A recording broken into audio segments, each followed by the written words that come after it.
അടുത്ത കാലത്തിറങ്ങിയ മലയാള സിനിമകളിൽ ഏറെ നിരൂപക പ്രശംസ നേടിയ ചിത്രമാണ് ഉള്ളൊഴുക്ക്. ഈ ചിത്രത്തിൽ നടൻ പ്രശാന്ത് മുരളി ചെയ്ത തോമസ് കുട്ടി എന്ന കഥാപാത്രത്തിന് അധികം സ്ക്രീൻ സ്പേസ് ഇല്ല എങ്കിൽ പോലും ഉള്ളൊഴുക്കിൽ മാറ്റി നിർത്തുവാൻ പറ്റാത്ത കഥാപാത്രമാണ് പ്രശാന്ത് മുരളി ചെയ്തിരിക്കുന്നത്. ഇപ്പോഴത്തെ ഈ ഒരു സിനിമയെ കുറിച്ച് സംസാരിക്കുകയാണ് പ്രശാന്ത് മുരളി. ഉർവശി, പാർവതി എന്നിവർക്കൊപ്പം അഭിനയിച്ചതിന്റെ അനുഭവവും പ്രശാന്ത് മുരളി ഈ ഒരു അഭിമുഖത്തിലൂടെ പങ്കുവെക്കുന്നുണ്ട്. മലയാളത്തിലെ ഒരു ഓൺലൈൻ മാധ്യമത്തിനോടാണ് പ്രശാന്ത് മുരളിയുടെ പ്രതികരണം. ഉർവശി മാം അത്രയും എക്സ്പീരിയൻസ്ഡ് ആയിട്ടുള്ള ആൾ കൂടിയാണ്. എത്രയോ ആർട്ടിസ്റ്റുകളുടെയും സംവിധായകരുടെയും കൂടെ അഭിനയിച്ചു ഉർവശി മാം എന്നും പ്രശാന്ത് മുരളി പറയുന്നുണ്ട്. അതുപോലെ തന്നെയാണ് പാർവതിയും. പാർവതി ദേശീയ തലത്തിലുള്ള സംവിധായകർക്കൊപ്പമൊക്കെ അഭിനയിച്ച ആളാണ്. ഇവർ രണ്ടുപേരും നിൽക്കുമ്പോൾ തനിക്ക് തുടക്കത്തിൽ അഭിനയിക്കുവാൻ ഭയങ്കര പ്രശ്നമായിരുന്നുവെന്നും പ്രശാന്ത് മുരളി പറയുന്നുണ്ട്. ഇവരുടെ കൂടെ അഭിനയിക്കുമ്പോൾ ഓക്കെ ആകുമോ, വർക്കൗട്ട് ആകുമോ എന്നൊക്കെയുള്ള ചിന്ത തനിക്കുണ്ടായിരുന്നു.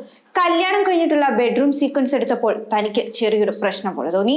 റിഹേഴ്സൽ എടുത്തപ്പോൾ പാർവതിക്കൊരു സംശയം തോന്നിയിരുന്നു. താനിത് ചെയ്യുമോ, പ്രശ്നമാകുമോ എന്നൊക്കെ. തന്നോട് ശരിക്കും ചെയ്തോളൂ എന്ന് പറഞ്ഞു. ടേക്കിൽ ചെയ്യാമെന്ന് താൻ മറുപടി പറഞ്ഞെന്നും പ്രശാന്ത് മുരളി പറയുന്നുണ്ട്. ടേക്കിൽ ചെയ്തപ്പോൾ ആ ഒരു സീൻ ഓക്കെ ആയെന്നും പ്രശാന്ത് മുരളി വ്യക്തമാക്കുകയാണ്. അതുപോലെ തന്നെ ഉള്ളൊഴുക്കിൽ പ്രശാന്ത് മുരളി അവതരിപ്പിക്കുന്ന തോമസ് കുട്ടി എന്ന കഥാപാത്രം മരിച്ചു പോവുകയാണ്. ഉള്ളൊഴുക്കിൽ മരിച്ചു കിടക്കുന്ന ഈ ഒരു സീനിനെ കുറിച്ചും പ്രശാന്ത് മുരളി സംസാരിക്കുന്നുണ്ട്. ചിത്രത്തിൽ കാണിക്കുന്ന ഫ്രീസർ ഒറിജിനൽ ആണ് എന്നാണ് പ്രശാന്ത് മുരളി പറയുന്നത്. കുറച്ചു കഴിഞ്ഞാൽ അതിനകത്തെ ഓക്സിജൻ തീരും. രണ്ടുപേരും ഇരുന്ന് സംസാരിക്കുന്ന സീനാണ് തനിക്ക് ഏറ്റവും ബുദ്ധിമുട്ടായതെന്നും പ്രശാന്ത് മുരളി പറയുന്നുണ്ട്. ഒറ്റ ഷോട്ടിനാണ് ആ ഒരു സീൻ ഷൂട്ട് ചെയ്തിരിക്കുന്നത്. അത്രയും സമയം ശ്വാസം നിയന്ത്രിക്കണം.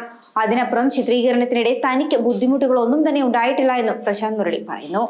അതുപോലെ തന്നെ അഭിനേതാക്കൾ ഓരോരുത്തരും ചിത്രത്തിലെ കഥാപാത്രങ്ങളായി മാറുന്നത് എത്ര വേഗമാണെന്നും പ്രശാന്ത് മുരളി പറയുന്നു. ലൊക്കേഷനിൽ ഷോട്ടിന് മുമ്പ് വരെ ഇവരെല്ലാം പൊട്ടിച്ചിരിച്ച് തമാശകളൊക്കെ പറയും. അത് കഴിഞ്ഞ് ഒറ്റ മാറ്റമാണ് കഥാപാത്രങ്ങളിലേക്കെന്നും പ്രശാന്ത് മുരളി പറയുകയാണ്. തന്റെ കരിയർ ഗ്രാഫിനെ കുറിച്ചും പ്രശാന്ത് മുരളി ഈ ഒരു അഭിമുഖത്തിലൂടെ സംസാരിക്കുന്നുണ്ട്. അങ്കമാലി ഡയറീസ് എന്ന ചിത്രം കഴിഞ്ഞ് ജല്ലിക്കെട്ട് കിട്ടി തനിക്ക്. അത് കഴിഞ്ഞ് ജനമൈത്രിയിലും താൻ അഭിനയിച്ചു. ഇതിങ്ങനെ തുടരുമെന്ന് തന്നെയാണ് താൻ കരുതിയത്. എന്നാൽ പക്ഷേ അങ്ങനെയല്ല ഉണ്ടായത്. തനിക്ക് ഫോളോ അപ്പ് ചെയ്യാത്തതിന്റെ പോരായ്മയുണ്ടെന്നും പ്രശാന്ത് മുരളി പറയുന്നുണ്ട്. താൻ ആളുകളെ കണ്ട് സംസാരിക്കുന്നതൊക്കെ വളരെ കുറവാണ്. അതൊരു പോരായ്മയായി തന്നെ തനിക്ക് തോന്നുന്നുവെന്നാണ് പ്രശാന്ത് മുരളി പറയുന്നത്. സിനിമകളിൽ അവസരം കുറഞ്ഞു വന്ന സമയത്ത് താൻ ഷോർട്ട് ഫിലിമുകളിലൊക്കെ അഭിനയിച്ചിട്ടുണ്ടെന്നും പ്രശാന്ത് മുരളി വ്യക്തമാക്കുന്നുണ്ട്. അതേസമയം ക്രിസ്റ്റോ ടോമി തിരക്കഥയിൽ സംവിധാനം ചെയ്ത ഉള്ളൊഴുക്ക് എന്ന ചിത്രത്തിൽ ഉർവശി, പാർവതി തിരുവോത്ത് എന്നിവരാണ് പ്രധാന വേഷങ്ങളിലെത്തിയത്. അഞ്ജു എന്ന കഥാപാത്രമായി പാർവതി എത്തിയപ്പോൾ ലീലാമയായി എത്തിയത് ഉർവശിയായിരുന്നു. ചിത്രത്തിൽ ഇവരുടെ രണ്ടുപേരുടെയും മികച്ച പ്രകടനം പ്രേക്ഷകരുടെ പ്രശംസയും നേടിയെടുത്തിരുന്നു. അതുപോലെ തന്നെ ഉള്ളൊഴുക്കിനെ കുറിച്ച് നേരത്തെ പാർവതി തിരുവോത്തും സംസാരിച്ചിട്ടുണ്ട്.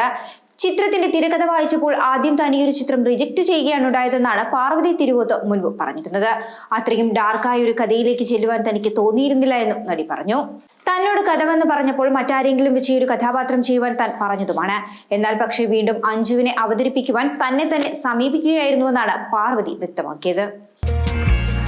കൂടുതൽ വാർത്തകൾക്കായി B4 Blaze ഫോളോ ചെയ്യൂ, സബ്സ്ക്രൈബ് ചെയ്യൂ.